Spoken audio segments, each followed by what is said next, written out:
Hallelujah! Praise the Lord. ప్రభు మనకిచ్చినటువంటి మరొక దినం బట్టి ఆయనకు వందనాలు, స్తుతులు, స్తోత్రములు చెల్లిద్దాం. ఈరోజు జీవాహారము యాకోబు రాసిన పత్రిక 2వ అధ్యాయము 17వ వచనము. అలాగే విశ్వాసము క్రియలు లేనిదైతే అది ఒంటిగా ఉండి మృతమైనదగును. James chapter 2 verse 17. Even so faith, if it hath not works, is dead, being alone. Hallelujah!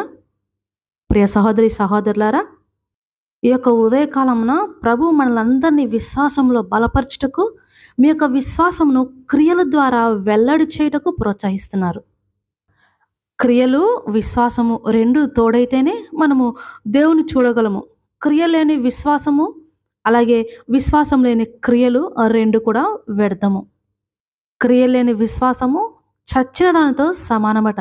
Road ప్రక్కన ఆహారం లేక రోజంతా పడి ఉండి ఉన్నటువంటి ఒక సహోదరుని కానీ సహోదరుని కానీ నువ్వు చూసినప్పుడు దేవుడు నీకు సహాయం చేస్తాడు అని ఒక మాట చెప్పిపోయినట్లయితే అది వ్యర్థము కదా. నీవు తనకు ఆహారం ఇచ్చి వస్త్రం ఇచ్చి కనీసము నీకున్న దాంట్లో ఏదో ఒకటి చేయగలిగితేనే కదా అది ఉపయోగకరము, ప్రయోజనకరము. అచ్చంగా అలాగే మన విశ్వాసము కూడా. రాహాబు అన్యురాలైనప్పటికీ, ఎటువంటి మంచి క్రియలు ఆమె జీవితంలో లేనప్పటికీ, ఒక వేశ్యగా జీవిస్తున్నప్పటికీ ప్రభువు ఇశ్రాయేలు పట్ల చూపినటువంటి కార్యములు విని దేవుడు గొప్పవాడని ఆమె విశ్వసించింది. అందువల్లే ఇశ్రాయేలు వేగు చూడడానికి వెళ్ళినప్పుడు వారిని దాచి ప్రభువునకు లోబడింది. క్రియల ద్వారా తన విశ్వాసంను చాటుకున్నది కనుకనే ఆమెను తన ఇంటి వారందరినీ కూడా రక్షించుకోగలిగింది. అంత మాత్రమే కాదు కానీ యేసుక్రీస్తు వంశావళిలో స్థానం సంపాదించుకోగలిగారు. నిరీక్షణకు ఆధారం లేని చోట అబ్రహాము తండ్రి దేవుణ్ణి విశ్వసించాడు. నీ కుమారుని, ఒక్కగానొక్క కుమారుని బలి ఇవ్వమన్నప్పుడు ఆయన ఆ పని చేసి తన విశ్వాసాన్ని నిరూపించుకున్నారు. దేవుని నమ్మి ఉన్నారు. ఆ విశ్వాసం ద్వారానే నీతిమంతుడిగా తీర్చబడి ప్రభువుకు స్నేహితుడయ్యాడు.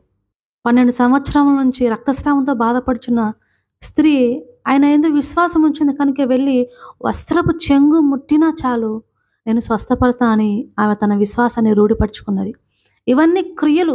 త్రోవ పక్కన గుడ్డివారు దావీదు కుమారుడా మమ్మల్ని కరుణించని కేకలు వేసి అరిచినప్పుడు ప్రభువు వారిని దాటి వెళ్ళలేకపోయాడు. విశ్వాసము ఆ విధంగా క్రియ చేస్తుంది.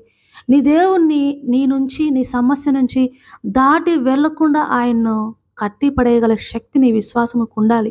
అప్పుడే నీ జీవితంలో నీవు కార్యములను చూడగలుగుతావు.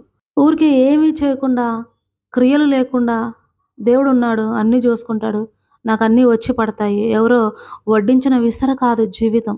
ప్రభువుని నువ్వు ప్రేమిస్తున్నట్లయితే ఆయన పనిని చెయ్యాలి, ఆయన ఆజ్ఞ ప్రకారం జీవించాలి. దేవుడు నీ జీవితంలో ఎందుకు కష్టాలను, బాధలను, శోధనలు, బలహీనతలను, లేమిని అలో చేస్తారు? ఎందుకంటే ఆయన నీ విశ్వాసాన్ని పరీక్షించాలనుకుంటున్నాడు.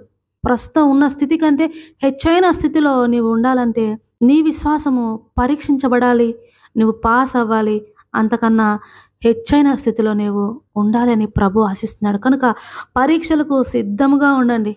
ఎల్లప్పుడూ విద్యార్థుల వల్లే చురుగ్గా ఉండండి. ప్రభు విషయంలో దేన్నైనా ఎదుర్కోవడానికి దేవుని సహాయం అడగండి. కళ్ళు మూసుకొని ప్రార్థన చేసుకుందాం. ప్రార్థన.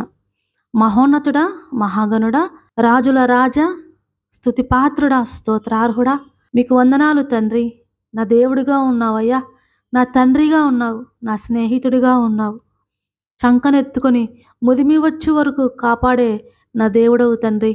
నన్ను కౌగలించుకొని నా కొరకు రక్తం కార్చిన ప్రేమ అయ్యా. నిన్ను విశ్వసించకుండా ఇంకా ఈ లోకంలో ఎవరిని విశ్వసించగలను తండ్రి అంటూ నాయనా, నీ మీద పూర్ణ విశ్వాసం కలిగి ఎవరైతే ప్రభు ఈ ఉదయకాలం నీ సన్నిధిని మోకరించి దీన మనసుతో వేడుకుంటున్నారో అయ్యా, వారి యొక్క ప్రార్థన ఆలకించండి నాయన. దృష్టించండి తండ్రి, కరుణించండి తండ్రి. జాలిగల దేవా, దాటిపోమాకయ్యా. అప్పుల్లో ఉన్న బిడ్డలు ఉన్నారు ప్రభా, సతమతమవుతున్నారు ప్రభా, సహాయం చేయండి ప్రభా. ఇదిగో భర్త వదిలేసిన బిడ్డలు ఉన్నారు ప్రభా, ఏ సహాయము లేక అన్నీ నమ్ముకొని మోసపోయాం, నేను ఏ విధంగా బ్రతకాలి అంటూ డిప్రెషన్లో, లోన్లీనెస్లో ప్రపంచమంతా వారిని విడిచివేసినట్లుగా, ప్రపంచంలో వారు ఒక్కరే ఉన్నట్లుగా బాధపడుతున్న వారు ఉన్నారు ప్రభా. సహాయం చేయండి తండ్రి, తోడువై ఉండండి తండ్రి వారికి. యవ్వనస్తులై ఉండి ఇంట్లో సహాయంగా ఉండవలసిన వారే ఒకరి మీద ఆధారపడవలసిన స్థితిలో జాబ్‌లెస్‌గా ఉంటున్నారు. అటువంటి వారికి ప్రవ్వా మరొక తలుపును తెరవండి ప్రభా. ఉద్యోగ అవకాశాలను దయచేయండి. మంచి కెరియర్‌ను బ్లెస్ చేయండి. ఇదిగో వివాహ వయస్సు దాటిపోచున్నది. ఇంకా ఎక్కడ మేము కుటుంబంగా పడలేకపోతున్నామంటూ బాధపడేవారున్నారు ప్రభా. నీ యొక్క చిత్తంలో వారి వివాహాలను జరిగించండి తండ్రి. అనారోగ్యంతో ఉన్న వారందరికీ మరణం నుంచి జీవంలోనికి దాటుదురుగాక. ప్రతి ఒక్క అనారోగ్యంలో ఆరోగ్యమును దయచేయండి. వారి యొక్క విశ్వాసము క్రియలు గలదై జీవించినట్లుగా వారిని బ్రతికింపుమని సమస్త స్తుతి మహిమ ఘనత మీకే చెల్లిస్తూ నా ప్రభువును నా రక్షకుడైన యేసు నామములో అడిగి పొందుకొని వేడుకొనుచున్నాము తండ్రి. Amen. God bless you all. Have a wonderful day.